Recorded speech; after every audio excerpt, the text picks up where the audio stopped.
Voltando, galerinha, voltamos com mais um bloco de processo penal. Bloco passado, né, nós iniciamos aí a famosa ação penal, né? Nós classificamos a ação penal em ação penal pública e ação penal privada. Ação penal pública, incondicionada e condicionada, e ação penal privada, exclusiva, personalíssima e subsidiária da pública, né? Depois iniciamos aí os princípios da ação penal pública. Vimos primeiro quem é o titular? Ministério Público. Então, o Ministério Público é o titular da ação penal pública. E iniciamos os seus princípios.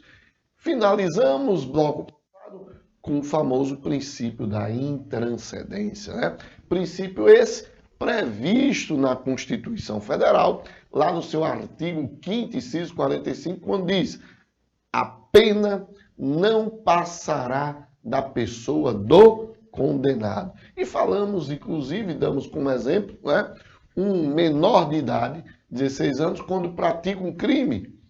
Se houvesse o princípio da transcendência, não é? Se não houvesse o princípio da intranscendência, e sim o princípio da transcendência, os pais seriam responsabilizados pelos atos praticados pelo seu filho. Inclusive, não é? Um homicídio, uma lesão corporal, qualquer crime que ele praticasse. Como existe o princípio da intranscendência, então o pai não vai responder pelos atos praticados pelo seu filho. Então, os atos praticados pelo seu filho são atos penais e o direito penal vai responsabilizá-lo. Sabemos que essa responsabilidade não vai ser em relação ao crime, mas sim em relação ao ato infracional. Então, ele vai receber uma chamada medida socioeducativa. Mas o que importa é que o pai não vai ser responsabilizado, princípio da intranscendência, beleza? Próximo princípio aí. Princípio da divisibilidade. Pessoal, gostaria que vocês tivessem muito cuidado nesse princípio. Presta bastante atenção.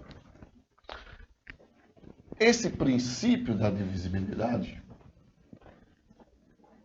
é importantíssimo, não é? Porque cai muito em prova, muito em prova. Segundo a doutrina, a ação penal pública tem como princípio a indivisibilidade. Segundo o STJ, o princípio é da divisibilidade. Então, veja, você tem duas correntes distintas. Para a doutrina, o princípio é da indivisibilidade. Para o STJ, o posicionamento é o princípio da divisibilidade. Então, o que a gente vai fazer? Se na prova vier, segundo a doutrina, o princípio da ação penal pública é regido pelo princípio da indivisibilidade. Certíssimo. Agora, se vier na prova, segundo o STJ, o princípio que se vigora na ação penal pública é o princípio da divisibilidade. Certo? Entenderam aí? Sem estresse. Segundo a doutrina, indivisibilidade. Segundo o STJ, divisibilidade. É isso que você vai colocar lá e mais nada. Então vamos para o slide. Eu coloquei aqui, tá certo? O princípio da divisibilidade. Mas, obviamente, você já sabe que o princípio é da indivisibilidade também, segundo a doutrina. Mas por que tu colocasse logo o princípio da divisibilidade aí? Simples, porque nas questões de prova, eles perguntam mais o posicionamento do STJ do que o posicionamento doutrinário, claro. Então, o princípio da divisibilidade. A discordância acerca da aplicabilidade, no caso da ação penal pública, do princípio da indivisibilidade da ação penal, esculpido no artigo 48 do Código de Processo Penal. Tourinho Filho, que é a doutrina, Tourinho Filho, que é um doutrinador, não é?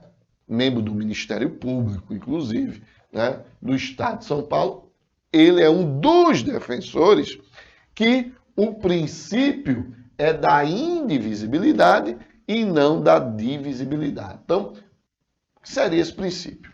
Então, Tourinho Filho defende a indivisibilidade da ação penal pública, o que equivaleria a dizer que a ação penal obrigatoriamente deverá ser ajuizada contra todos os autores da infração penal, havendo exceção somente nos casos de separação do processo. Agora, o que é o princípio da divisibilidade? Que é o posicionamento contrário que a jurisprudência do STJ reconhece expressamente a divisibilidade da ação penal pública, tendo decidido no sentido que o fato de um Ministério Público deixar de oferecer denúncia contra quem não reconhece a existência de indícios de autoria na prática do delito, não ofende o princípio da indivisibilidade da ação penal, pois o princípio do artigo 48 não acompanha, não compreende a ação penal pública.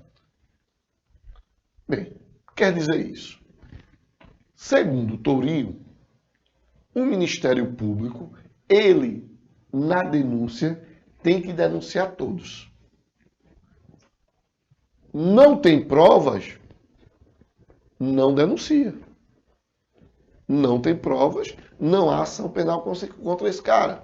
Então, rege-se pelo princípio da indivisibilidade. Você não pode deixar para depois incluir outras pessoas na ação penal. Não. Só vai incluir na ação penal aquele que você tem o quê? Materialidade do delito, indícios de autoria. Então, só tem 5. Então, eu tenho 7. Mais 5 eu tenho certeza. 2 eu não tenho certeza. Então, meu amigo, esses 2, segundo a doutrina, eu vou excluir. Acabou-se. Eu não tenho fatos, eu não tenho provas contra ele, então eu vou excluir. Então, só vou denunciar os 5. Acabou-se. Mas, segundo o STJ, o que pode acontecer? O Ministério Público, ele pode dividir a ação penal. Como assim? Nesses 7, ele denuncia os 5. E depois, quando ele tiver mais provas contra aqueles 2, ele inclui na ação penal. Por isso, o princípio é da divisibilidade. Né? Então, segundo o STJ, não tem problema não. Denuncia esses 5 e depois, quando tiver mais provas, denuncia esses 2. Já a doutrina não. Eu não posso dividir. Ela é indivisível. Denuncia somente os 5 e esquece os 2. Entenderam aí? Então, mais uma vez. Segunda doutrina. Botei doutrina. Segunda doutrina. Indivisibilidade. Segundo o STJ, divisibilidade. Tá certo? Muito bem. E agora o que a gente vai fazer? Não é? A gente vai observar, né, a ação penal pública e suas espécies. Iniciamos pela a chamada ação penal pública condicionada. Bora lá. Na ação penal pública condicionada, o titular continua quem? Obviamente o Ministério Público, né? A ação penal pública o titular é o Ministério Público, seja ela condicionada, seja ela incondicionada. A diferença vai ser o quê? que na ação penal pública incondicionada, ele já tem liberdade de entrar com a ação penal. Ele já tem a liberdade de fazer a denúncia. Na ação penal pública condicionada, não. Por quê? Olha aí, a propositura da ação penal pública, ele está condicionada ao implemento de uma condição, qual seja a representação do ofendido, ou de quem o representa, ou a requisição do Ministério da Justiça. Então, são duas as condições, não é, da ação penal pública: a representação do ofendido e a requisição do Ministério da Justiça. Tá certo, meus amigos? Então, vamos lá. Então, o que seria essa representação da vítima? Então, o que a lei chama de representação nada mais é do que a manifestação de consentimento no sentido de que o Ministério Público possa proceder ao ajuizamento da ação penal, ou de que a Polícia Judiciária, no caso aí o delegado, possa proceder à instauração do inquérito policial. Então vejam só, pessoal, vejam. A gente já falou isso várias vezes, mas só relembrando, na ação existem crimes que só pode o Ministério Público fazer a denúncia, só pode o delegado instaurar o inquérito se houver o consentimento da vítima. E esse consentimento da vítima chama-se representação. Tá certo? Forma. Isso aqui, ó, despenca. Pode pensar numa questão de prova, a forma, tá? Bora lá. Então a pergunta na prova vai ser: existe um procedimento formal para que eu possa impetrar a ação penal pública condicionada? Não. Então a lei não prescreve forma de modo que ela poderá ser formulada por escrito ou oralmente. Agora, obrigatoriamente, né?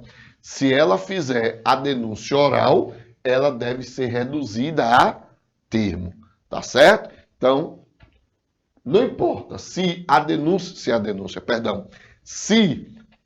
ela faz esse consentimento de forma oral, verbal, ou de forma escrita, não importa. O que é importante é que essa manifestação dela de querer que abra-se o inquérito, de querer que haja ação penal pública, deve ser reduzida a termo, ou seja, deve ser escrito. Então, ela faz a denúncia verbal e essa denúncia verbal é reduzida a termo, é reduzida a escrito. Tá certo? Então, sua apresentação é opcional, cabendo ao interessado decidir se deseja ou não permitir o início das investigações. Tá certo? Claro, né? Porque se a representação é consentimento, então ele, a vítima, é que decide se consente ou não. Porque às vezes, meus amigos, ó, alguns crimes, né, são difíceis da vítima chegar aí lá no delegado, né, e dizer: eu quero que o senhor abra um inquérito, ou chegar no Ministério Público: ó, eu quero que o senhor entre com a denúncia contra aquela pessoa. Eu vou dar um exemplo aqui. Os famosos crimes contra a dignidade sexual. Exemplo, estupro, né? Então, a vítima, ela se sente muito envergonhada. Porque no caso de estupro, o que a psicologia forense, né? A psicologia forense fala é que ela acha que foi culpada do estupro, né? Vê só a situação dessa mulher. Então ela chegar lá na delegacia e dizer como foi, obviamente ela vai ter que fazer um exame de corpo de delito, né? Então isso é um constrangimento inimaginável para a mulher. Então, é por isso que muitos casos de estupro não são denunciados, não é? Não são denunciados porque a vítima, ela fica tão constrangida com o que aconteceu que ela não vai. Então, por isso que você tem a ação penal pública condicionada à representação, porque é uma decisão dela de dizer, ó, eu quero entrar com ação ou não quero entrar com ação. Tá certo? Beleza? Então vamos lá. Então vamos para o slide. Entendo o STJ que a mera notícia crimes prestado pelo ofendido perante a autoridade policial delegado, ou MP ou juiz, já se torna válida. Então veja. O que o STJ entende? Que se essa vítima chegar na delegacia e dizer, ó, eu fui vítima de estupro, por exemplo, o simples fato dela noticiar já seria uma forma dela dizer, ó, eu quero que o inquérito policial seja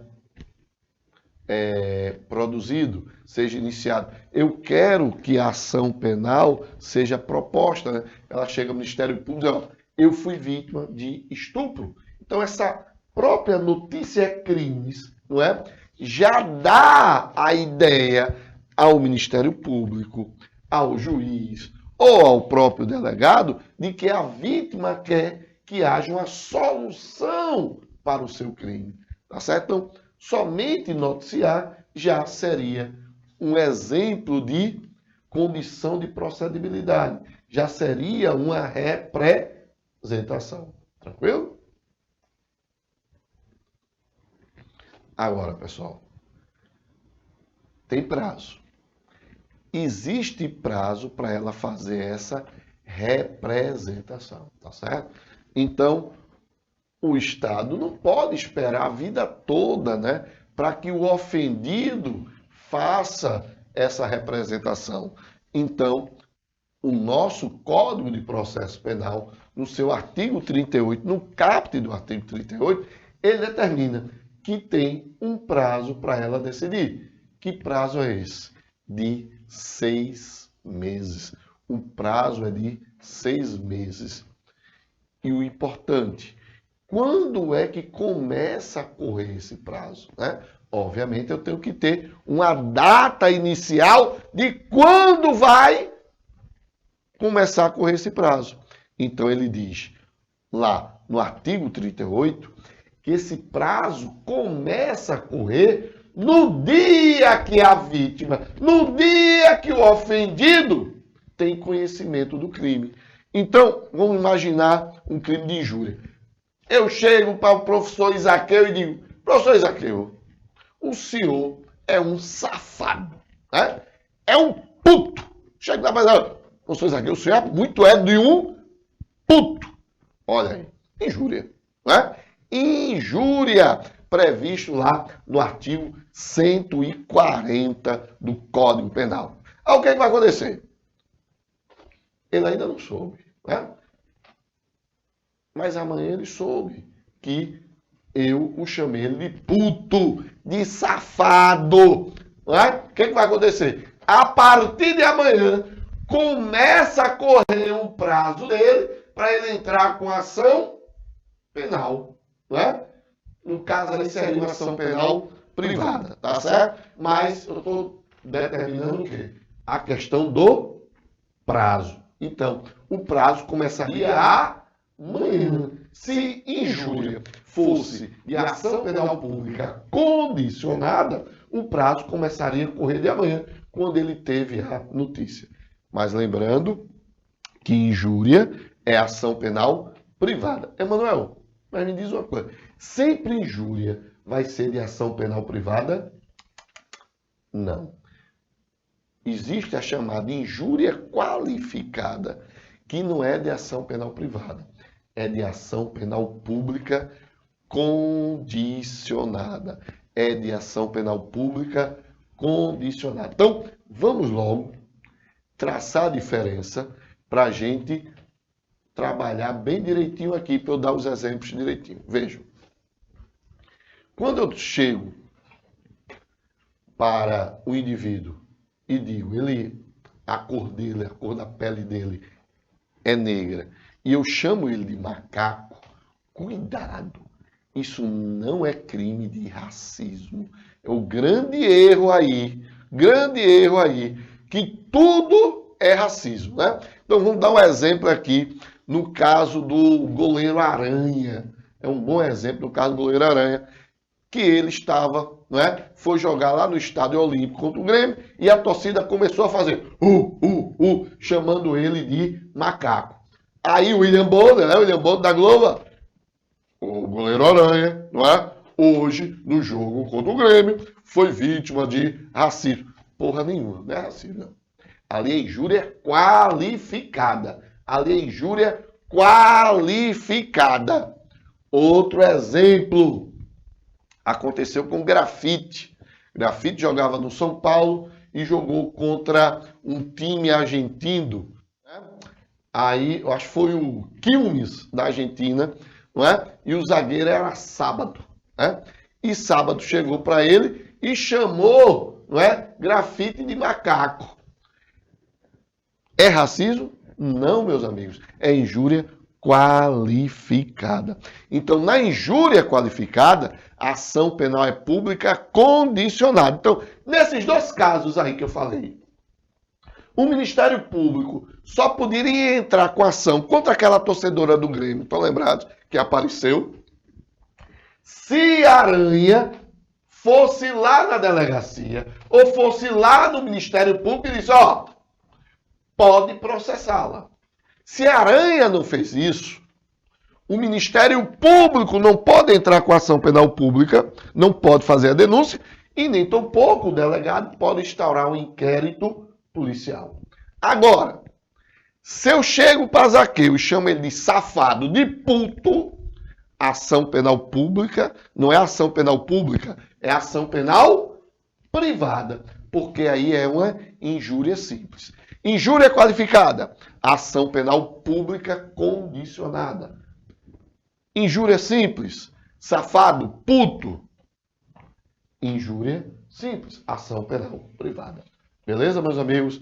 Tranquilo? Então, o prazo para se entrar com ação penal pública condicionada, ou seja, o prazo para que a vítima possa representar, para que o Ministério Público possa entrar com essa ação penal, o prazo é de 6 meses, a contar da data que ele tem o conhecimento, né, do crime que foi praticado contra ele.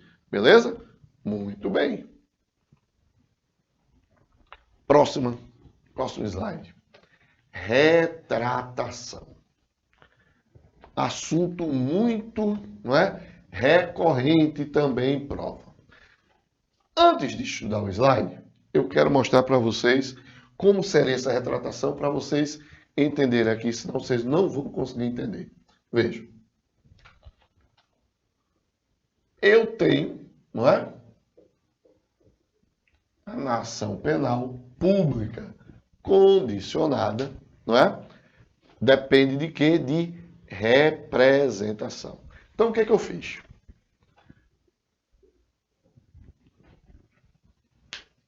O indivíduo chegou e foi xingado de judeu nojento, não é? Judeu nojento. Então, veja, aí ele chegou, ele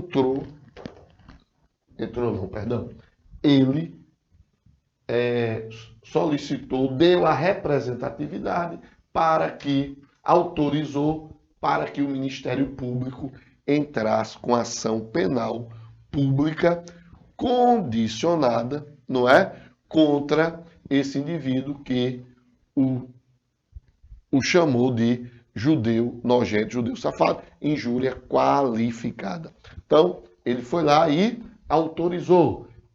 Então, o Ministério Público foi lá e entrou com ação penal pública condicionada. Tá certo? Mas só que depois aí o cara chegou para o judeu e disse para mim, desculpa aí, não queria fazer isso. Então, vê aí, me desculpa aí. Aí o judeu fez, tá certo. Aí foi lá e retratou-se da representação. Veja, para que o Ministério Público pudesse entrar com ação penal, ele teve que representar, que é autorizar, não é? Para que o Ministério Público possa entrar com ação penal. Mas depois ele se arrependeu. Ah, eu não quero mais não entrar com ação contra esse cara não. Esse cara é gente fina. Isso é chamada de quê? De retratação. Agora, a gente vai ver que existe a retratação da retratação. Mas vamos lá, vamos ver o slide aí. Então, o que é a retratação? É o exercício da representação, ou seja, a manifestação de autorização para que se desenvolva a persecução penal.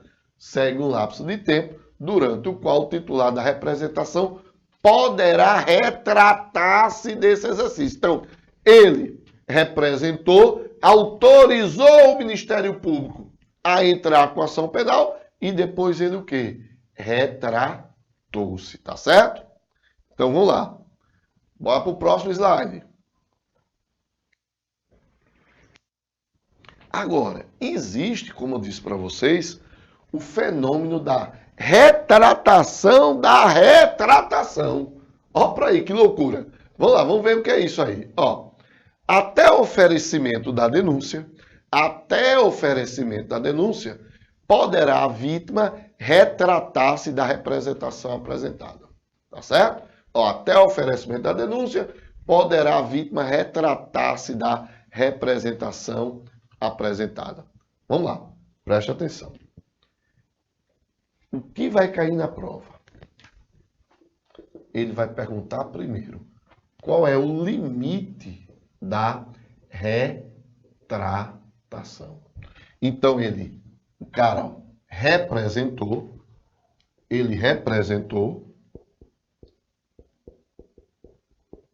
que é autorizar o Ministério Público a fazer a denúncia, mas aí ele desistiu. Rapaz, não quero mais não. Caso do judeu. E qual é esse prazo para ele se retratar dessa representação? O limite, meus amigos, ele pode se retratar até o oferecimento da denúncia. Cuidado, porque aqui é a pegadinha. O que é que vai fazer na prova? Ele vai dizer que o prazo de retratação não é até o oferecimento da denúncia. Ele vai dizer que até o prazo é do recebimento da denúncia. Então, essa é a pegadinha da prova. Então, ele vai dizer que esse prazo aí o prazo é de recebimento. Não, está errado. Ele pode se retratar até o oferecimento da denúncia. Mas vejam, cabe ainda a retratação da retratação. Vamos lá. Então, o que é que diz lá? A doutrina majoritária entende ainda ser possível a retratação da retratação. Ou seja, basta que o ofendido ofereça nova representação após haver se retratado, para que possa prosseguir a persecução penal, desde que não superado o prazo decadencial correspondente. Então, vê lá. Vamos ver aqui. Que porra é essa aqui, para vocês entenderem aqui. Ó, pessoal. Vê só. No caso do judeu. Vamos pegar o judeu, não. Vamos pegar outro exemplo aqui. Vamos imaginar aqui o professor Isaqueu. Vamos pegar o professor Isaqueu como exemplo, né? Sempre é bom a gente pegar o professor Isaqueu como exemplo. Então, Isaqueu, não é?